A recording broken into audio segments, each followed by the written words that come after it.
Good morning, everybody, or good afternoon, good evening, depending on where you are located. And welcome to the first webinar of the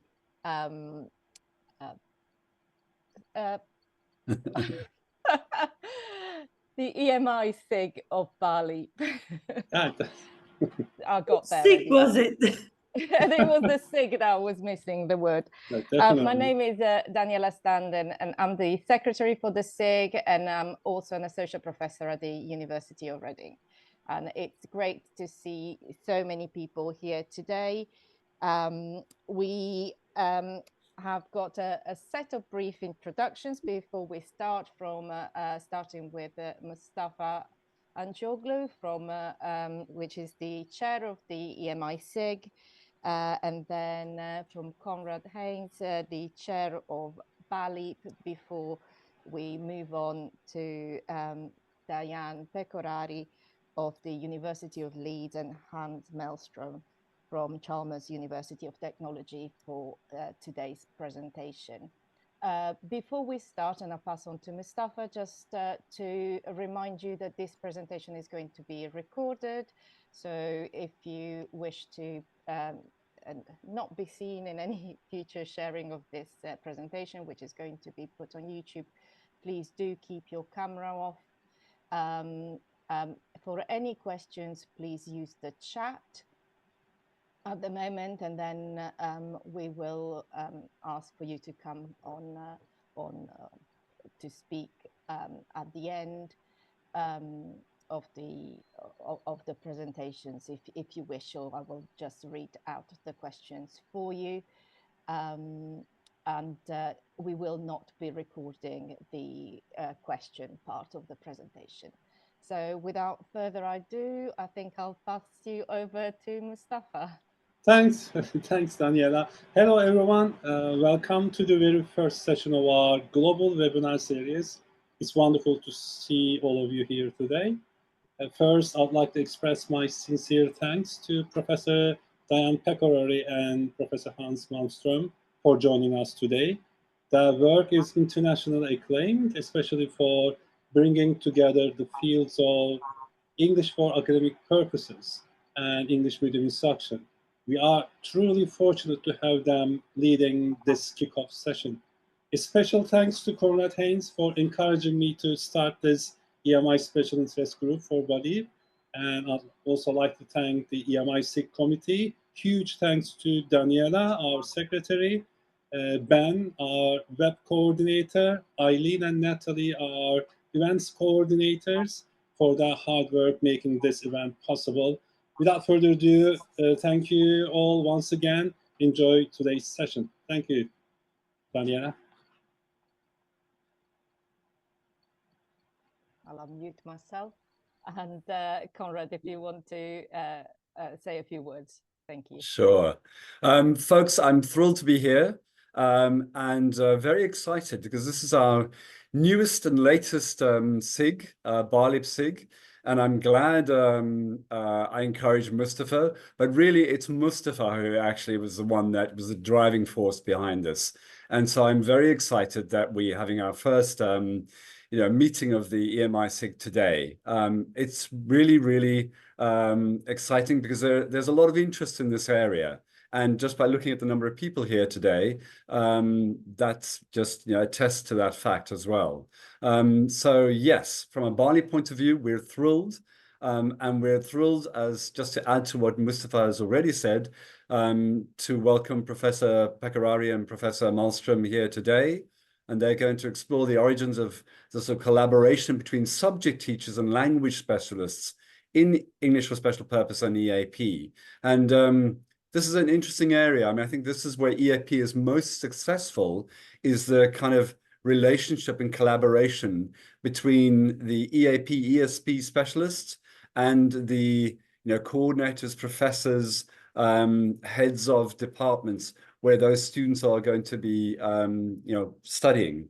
So I'm thrilled to welcome them. And these two people, Diane and Hans, are not only experts in this field, doyens in this field, but they're co-editors in chief of the Journal of English medium instruction, and they're also the series editors of Routledge studies in English medium instruction. So we welcome them, and I'm going to hand over to them at this point. Thanks. Thank you, Conrad. We'll just take a moment to put the slides up and we'll start.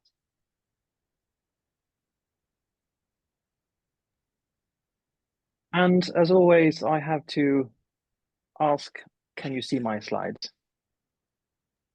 Yes, we can. Yeah. It's all good. Excellent.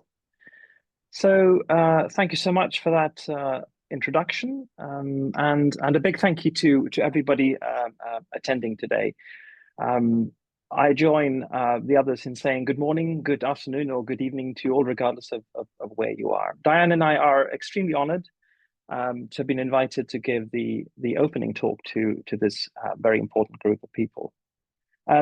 Mustafa and the SIG leadership gave us complete freedom in choosing a topic for our talk, but it seemed sensible to choose something that would speak to people across the aisle, as it were. So people firmly grounded in EMI, as well as people who identify more strongly as working within ESP or EAP. So we want to use this time to reflect together with you on partnerships among teachers in EMI. So first by reviewing some early thinking, early scholarship around such partnerships, and then by considering some more recent examples of teacher collaborations. We are certainly not the first, nor the last, to explore themes that are common to both ESP and EMI, or ESP and CLIL, or any of the many other acronyms that you see out there. So many of our colleagues have published and spoken about this relationship, and as you can see here, their work features in very many different types of outlets. But at this point, I have to pause and make an observation, and I realize this will sound a bit like a disclaimer, and in a way it is. The scholarship that we see examples of here in this slide, and the scholarship that we'll be citing in our talk, it seems that this, in many ways, perpetuates the claim that research about EMI is represented almost entirely by applied linguists. As I'm sure you're aware, a few years ago, Ernesto Macaro and Ikuya Aizawa published a very interesting paper that speaks to the ownership of EMI. And they found very few articles about EMI written by content specialists, and equally few are published as a result of collaboration, true research collaboration between content language specialists. And in their concluding discussion, they say this, and I will now quote, in answer to our broad question of who owns English medium instruction, it is the applied linguistics or second language learning community that appears to have acquired for itself the vast majority of that ownership. So I just want to acknowledge that claim. So as we engage with the literature on EMI and ESP in this talk, let's remember collectively that very often we're only privy to one side of the story, and almost without exception, that is a story told from the perspective of applied linguistics. On the face of it, the relationship between EMI and ESP may seem tenuous, and there are some baseline differences that many scholars agree on. So EMI and ESP are fundamentally different in their approach, whereas ESP can be seen as a pedagogical approach. EMI, I think, is better described as an instructional setting, where other pedagogies really govern the teaching and learning context. ESP is focused on language learning within a specific field, be that business or engineering or what have you, and it uses planned lessons or structured interventions to reach clear goals related to improving usually students' English skills. So EMI, on the other hand, refers to a learning environment. It's not a teaching method. It's where instruction happens in English, but the focus isn't directly on language learning. So the idea is that English skills develop incidentally without specific language any specific language learning goals. So in ESP classrooms, English is a core objective. In EMI classrooms, English is more of a tool, not the primary focus. Personally, I find Emma Defoe's reasoning around this in terms of diverging and converging zones very helpful for differentiating ESP, for seeing how they're inseparable. And I strongly recommend anyone interested in this area to read her work. A few years ago, Diane and I were given an excuse, if you like, to reflect more deeply on the ESP-EMI relationship when we were invited to contribute a chapter to a new edition of the Handbook for English for Specific Purposes. So we went about synthesizing scholarship at the ESP-EMI nexus. We conducted a scopic review and looked really closely at 54 different research publications and identified several different and sometimes intersecting themes that were foregrounded in the literature up to that point. So I've listed here the themes that we found. First of all, a lot of research looks at the differences between ESP and EMI, so no surprises there. Then there's a very substantial literature on stakeholders' perceptions about EMI. We see how stakeholders, students, teachers, and even administrators often view ESP as crucial for specific language development, despite how many people define EMI. But EMI is seen more as a way to reach broader academic goals, which sometimes means that structured language support gets overlooked. Another important theme is how unprepared many students and teachers feel for EMI. So especially when it comes to dealing with complex academic content in English. And this shows, I think, a clear need for ESP courses to help bridge that gap. When it comes to teaching methods, successful approaches at the ESP-EMI interface sometimes involve blending the two, so focusing on language while also keeping up with the academic content goals. And this is where you can really see the lines between EMI and CLIL, as it's usually referred, where those lines become really blurred.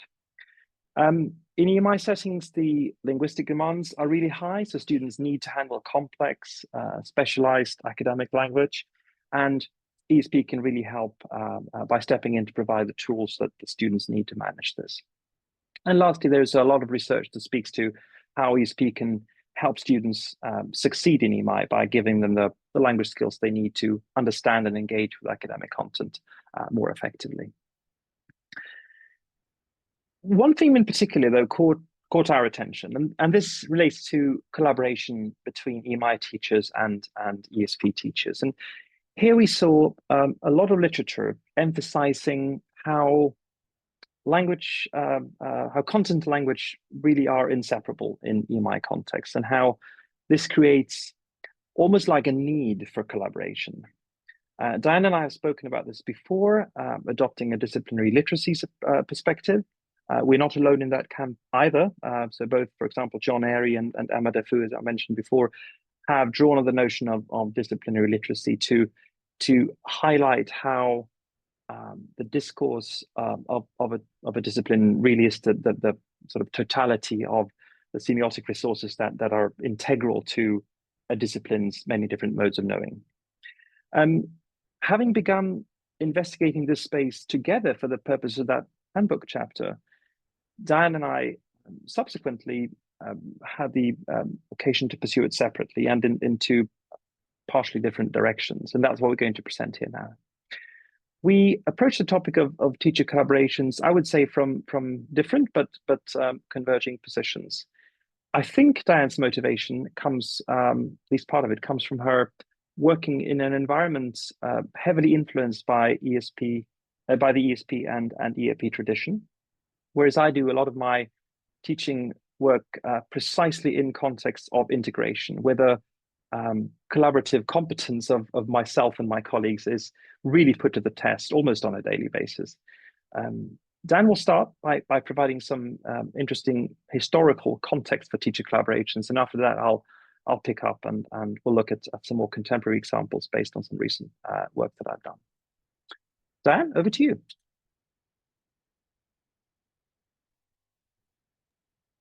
Right.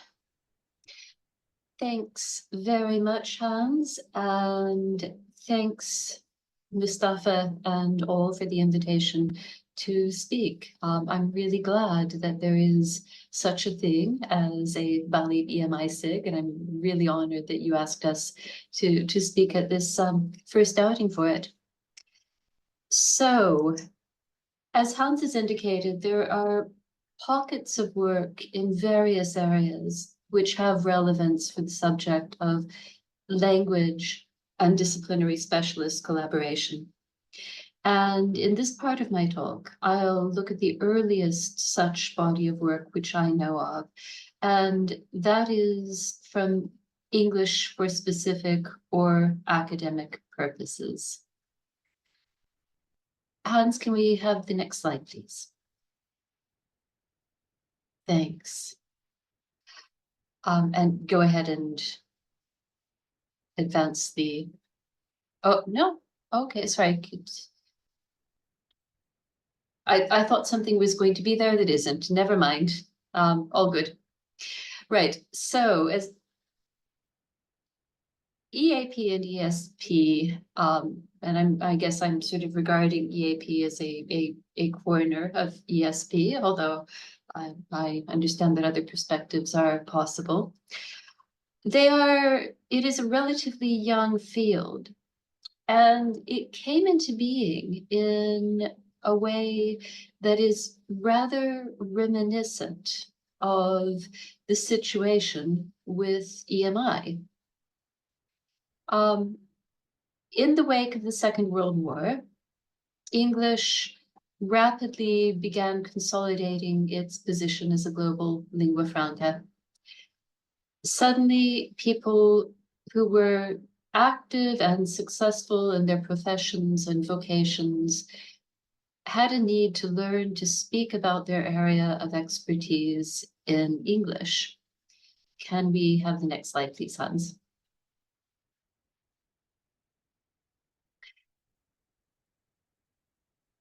So this charming memoir by John Swales, if you haven't read it, I recommend it warmly to everyone. And in it, he recounts a generation of perfectly good English teachers and how they had to retool and learn how to teach English for specific purposes. Or more precisely, what they had to do was first invent the field of ESP and then learn to teach in it. This was happening around the world, which is why Swales and his peers, people like Tony Dudley Evans, spent much of their careers in places like Khartoum and Tripoli. But the same pressure, the rise of English as a lingua franca, reinforced by the increasing ease and affordability of international travel, led to universities in the United Kingdom, the United States, and other parts of the English-speaking world inner circle, seeing increasingly large numbers of international students. Hans? And eventually an awareness grew that there was a need to support them rather than simply throwing them in to sink or swim. And it was through this awareness that the field of English for specific purposes or English for academic purposes came to be. Hans? So in his 2002 retrospective of the field, Jordan identifies 1964 as the year in which the University of Birmingham made the first appointment to a role which we would today describe as a lecturer in English for academic purposes. The role title was at the time tutor to overseas students. And that just tells us everything we need to know about the genesis of EAP and ESP. Just 4 years later, 2 universities followed suit, and what was then the Institute of Education and is now the School of Education at the University of Leeds, in the very building where I am sitting now as I speak to you, appointed a lecturer in English for overseas students, and Manchester University made a similar appointment. Other universities followed suit, and that gave us EAP as we know it today. So there was then a situation in which students were studying in English, despite the fact that it was not their first language, and being taught by experts in their subject areas who lacked language teaching expertise, and language teachers who lacked expertise in the student subject areas. And the response in many places was to establish collaborations precisely like the ones that are proposed today for EMI. And that makes me wonder if there are lessons that we can learn from these earlier initiatives in order to make cross-disciplinary collaboration more productive, and with it make EMI even more successful. Hans? So these are the questions that I'm going to address in the remainder of my time. How did these early collaborations work? How can they inform EMI? And how can we apply the lessons from them? And at the risk of issuing a spoiler, I'll say that my answer to the third question is not particularly detailed or concrete, because I think this is, in fact, a space that we need to do more work in. But we will come to that. So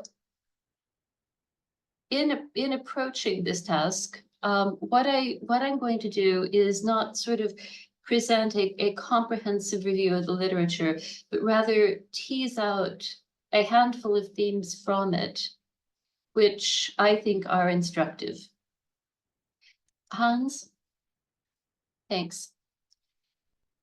So the first, and what really emerges resoundingly from virtually every work I've found written advocating or describing EAP and disciplinary specialist collaborations is an emphasis on the value of collaboration, a belief that is near absolute, that collaboration just has to be a good thing.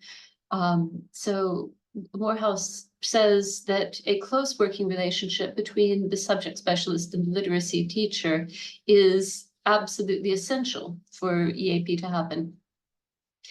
This is perhaps unsurprising because it is a key feature of EAP more generally.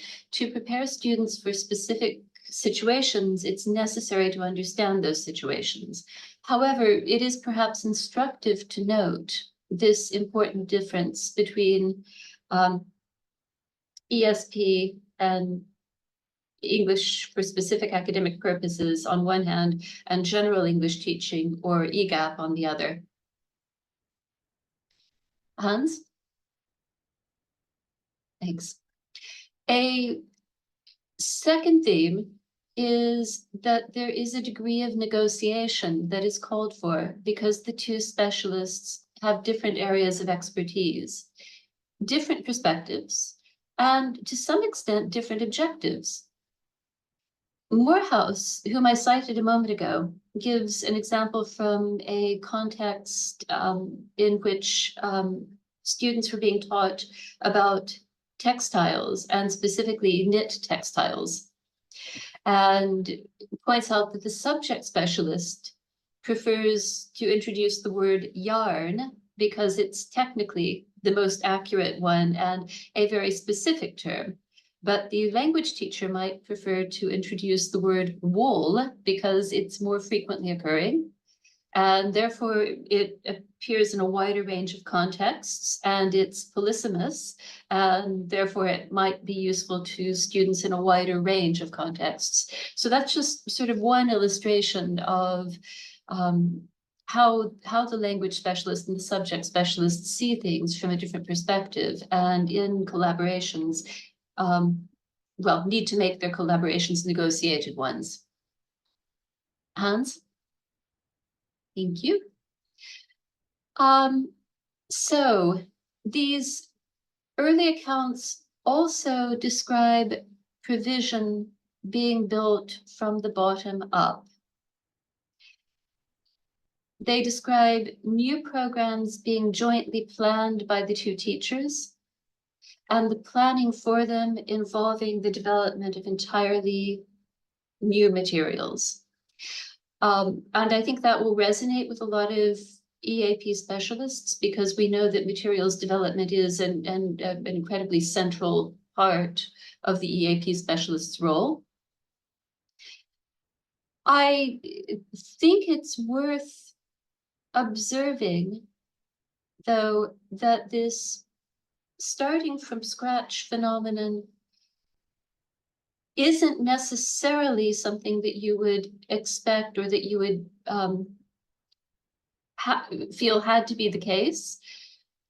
Certainly, it ought to be the case that collaborations start from scratch where none are in place, but then find a sustainable level. There are, however, many, many, many fewer, vanishingly few descriptions of sustained and enduring partnerships of this type than there are of new made from scratch collaborations. And I think that's an important point, and one that we will take forward into our conclusions. Hans? Thank you. So a fourth theme is that collaboration can take lots of different forms. So Tony Dudley Evans and Maggie Jo St. John described 3 levels. The first is cooperation, or seeking information from the department about the content of courses and so on. The second is collaboration, which involves the two specialists working outside of the classroom on projects such as materials development. And the third and most intensive level is team teaching, which has both specialists in the classroom at the same time, sharing responsibility for delivering the lesson, possibly sharing responsibility for creating and delivering assessments. Hans? Thank you. A fifth theme which emerges from the ESP literature is a manifest sense of evolution.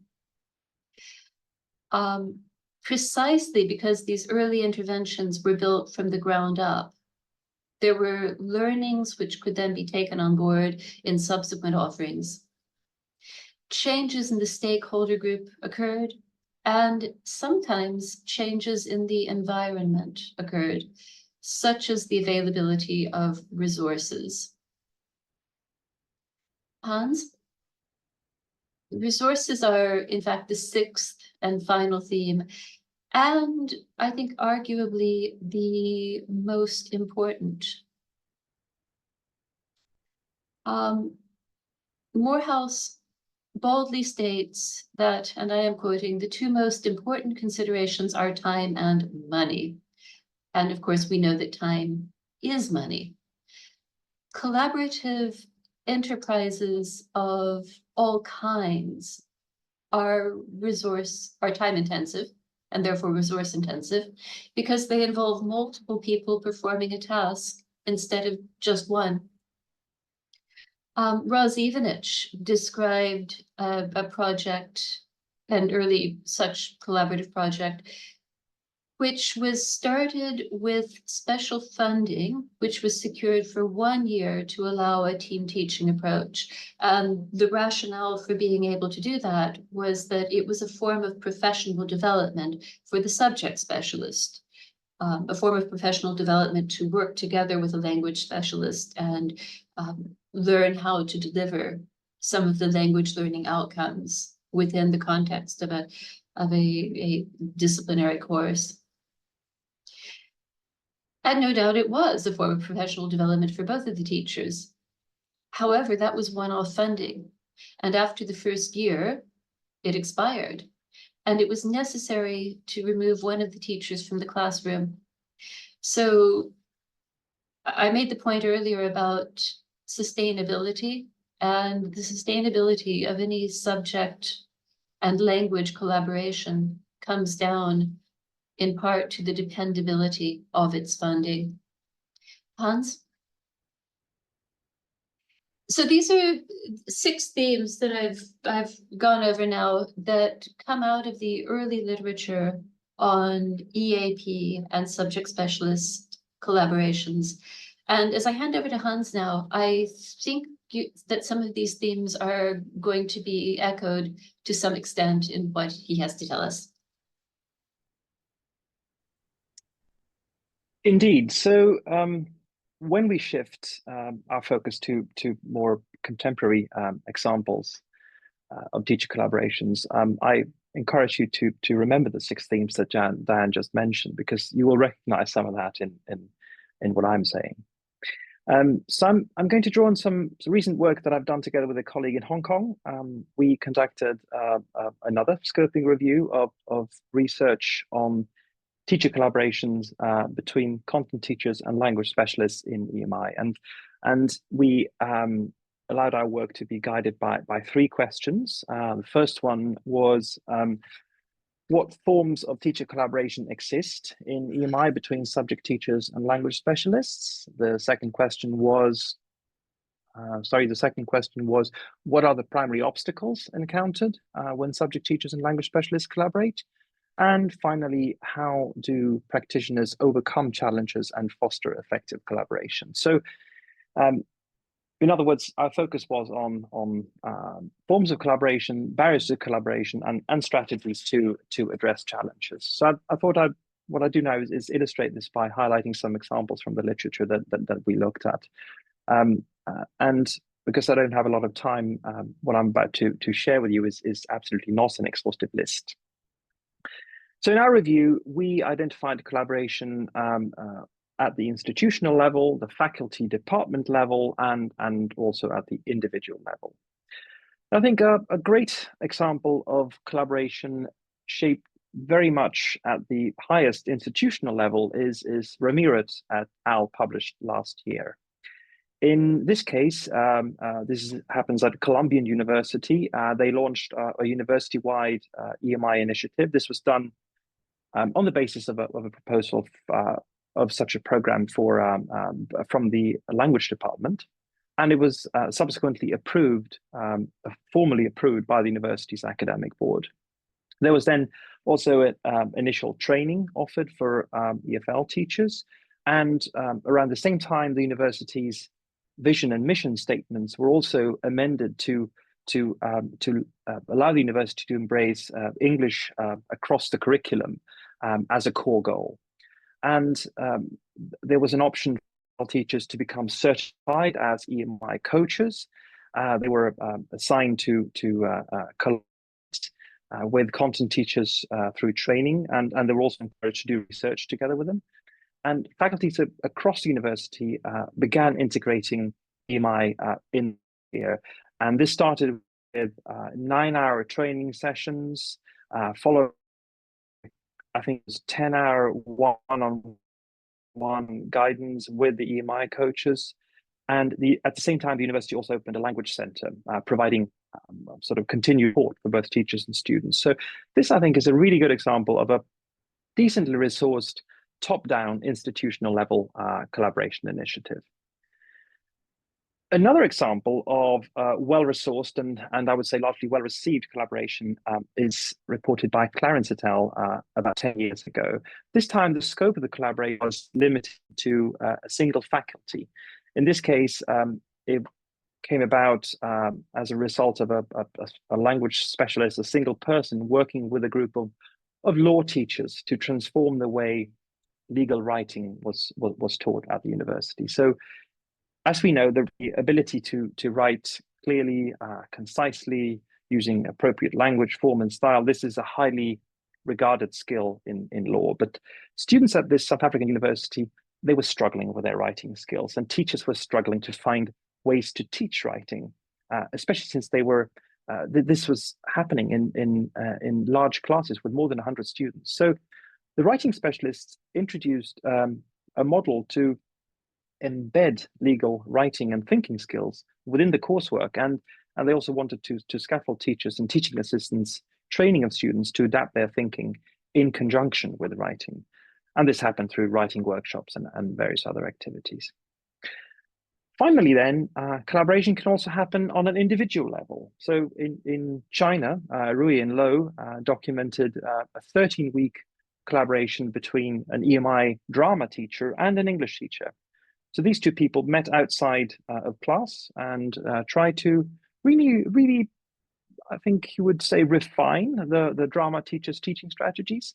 So teaching sessions were recorded and they looked at the video recordings together.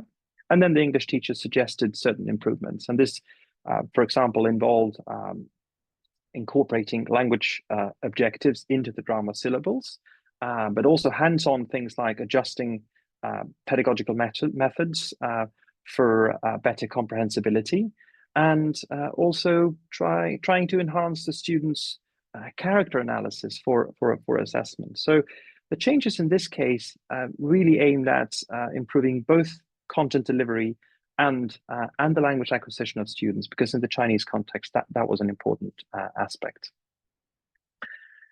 Now, in the very same collaboration context that I just spoke about, so Rui and Lo, the collaborators also highlighted some hurdles to their collaboration. So one of the issues which the language specialist and the content teacher had to negotiate was the relative foregrounding of language in the curriculum. So the drama teacher believed that teaching language was beyond her competence, and she was concerned that there would be a focal shift in the course, so away from drama and with a heavy emphasis on language. So in a way, I think this example really highlights what I believe is perhaps one of the most prominent objections raised by EMI teachers in the discipline. So they will say things like, we're here to teach the academic content, not language. I don't have the time to do that. And I don't have the time to rebut that claim here and now. But as I indicated earlier, I believe that by adopting a disciplinary literacies perspective, that can go a long way towards reassuring content teachers that it's not anybody's intention to turn them into language teachers, but they happen to be excellently placed as disciplinarians to raise students' awareness of disciplinary language. Wallace et al. Reports from collaboration between language teachers and content faculty at a multilingual university in Canada. And here, language teachers were responsible for teaching academic literacy courses to students across various disciplines, but they were also assigned to specific faculty members where they collaborate with those members. And this collaboration typically focused on key foundational writing intensive courses. And the people involved here used both observations and interviews. And they wanted to understand more about the processes and discourses that shape interdisciplinary collaborations of this kind, and the place of power dynamics within these relationships. And they found, among other things, that, and I will quote, that power is ubiquitous and interwoven in the collaborations and directly affect how collaborations are realized by the teachers and negotiators. So they found, for example, that professional rank had a strong bearing on the collaborative roles that the different teachers assumed. And I think their conclusion is really important. They say there should be a greater awareness of how power relations may both challenge and support collaborations between language teachers and content faculty in aiming to integrate language and content. So that's worth bearing in mind. And then, as Diane mentioned, another very commonly cited barrier to teacher collaborations also these days is time. So both teachers' time commitment and the time spent on doing things and talking about things in class. This theme stood out in a very interesting study with teachers in focus groups done by Dois et al. In 2019. So when these teachers were asked to share their experiences and aspirations for future collaborations, time was a recurrent theme.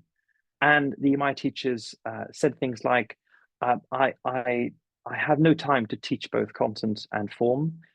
Time is an important constraint in the choice of methodology. So here it was very often a decision had to be made between EMI or CLIL, as we commonly refer to it. You could also hear them say things like, I can do it, provided it doesn't mean shortening my time in the lesson. This is crucial to me.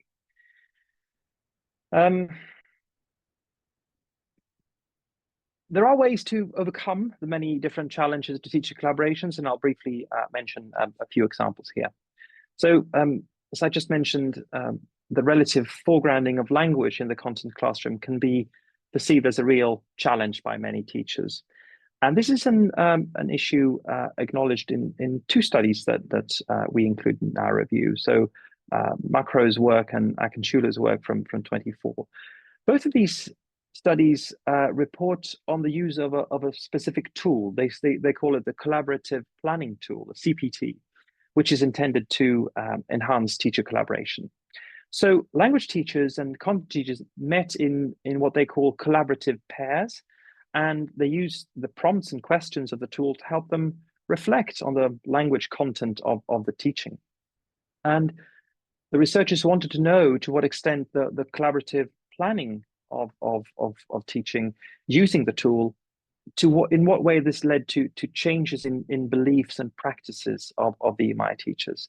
And when you look at the data gathered in these collaborative sessions, it's really clear that the framework offered by this tool, so the tool itself, really has potential to raise awareness around what I would say are critical language issues in EMI classrooms. Another approach to tackle the necessary emphasis on disciplinary language in EMI is to make use of genre-based collaborative language support. And here, Ericsson's report from an engineering education context in Sweden, I think, is a great example. So in this case, the language teacher, which is Ericsson himself, was brought in to redesign a single writing task in close collaboration with an electric power engineering EMI teacher. And the collaboration also resulted in new assessment rubrics that were relevant for the discipline. And in his report, Ericsson really emphasizes how genre-based writing support can be seen as a meeting ground for collaborators. And so by playing to the strengths of both the discipline teacher and the language teacher, a sense of dual ownership, if you like, is created around the language and communication task. Last but not least, another way to improve the chances of collaboration, making sure trying to make it more successful and sustainable, is by establishing effective incentive mechanisms for the collaborators. Typically, I would say this would be extra important for the EMI teachers involved, since in your prototypical collaboration, it's the EMI teacher who needs to be compensated, though obviously that compensation can come in many different shapes and forms. And in the study by Ramirez et al., which I referenced before, there was ample such compensation, in the sense that there was sustained support for the EMI teachers involved that was built into the collaboration design that lasted over several years. Now, obviously, this is a considerable investment from the university. It certainly was in that case, but one that I think makes it all the more likely that the collaboration will pay off. So, and obviously another obvious form of incentive would be direct compensation in the form of teaching hours or even money incentives in terms of increased salaries. Diane. Right. Thank you, Hans. So where does that leave us? It's the time in a presentation when you draw some conclusions. I wish that we had some slightly more solid conclusions that we could draw, but I think that we are at a phase in the development of EMI where we are still trying to construct a solid platform for collaborations like this.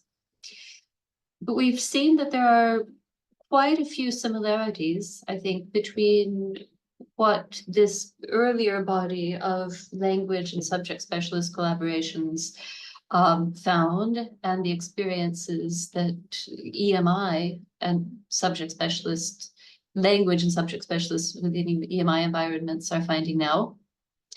We find ourselves at a point in which the EMI community is increasingly coming to believe that these collaborations are a promising avenue, that they are valued, they're increasingly being advocated for. But because of the newness of the area and really of EMI and its very sort of expansive phase generally, we lack a blueprint for it. Or perhaps I can be a little bit more precise and say that we have individual blueprints for a great many collaborations, individual, situated, contextualized collaborations, which have been successful. And you've heard about a number of them from Hans just now. What we don't have is a blueprint or a recipe for making them sustainable. And that, I believe, is the necessary direction of travel. Where I think we can start is by building on ad hoc experiences to identify successful approaches to collaboration and presenting them as a toolkit to others embarking on such collaborations. And in that regard, I think it's worth pointing out that Mustafa has provided such a toolkit. I don't think he would want to claim that it's necessarily a one-size-fits-all solution, but he has at least provided us with an example of taking a working collaboration a step further by formalizing the structure which made it successful and then making it public so that others can follow in his footsteps.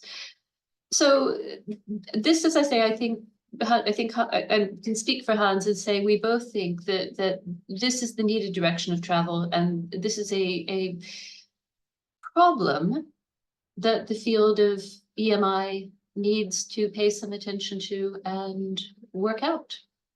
So I think it's a watch this space message. And that is all from us, and we hope that there are lots of questions and comments. Oh, and the references are on our slides, and our slides are on ResearchGate. So if you're interested in our references, you can find them there. On my page, and I think Hans's as well. Yes, to appear soon.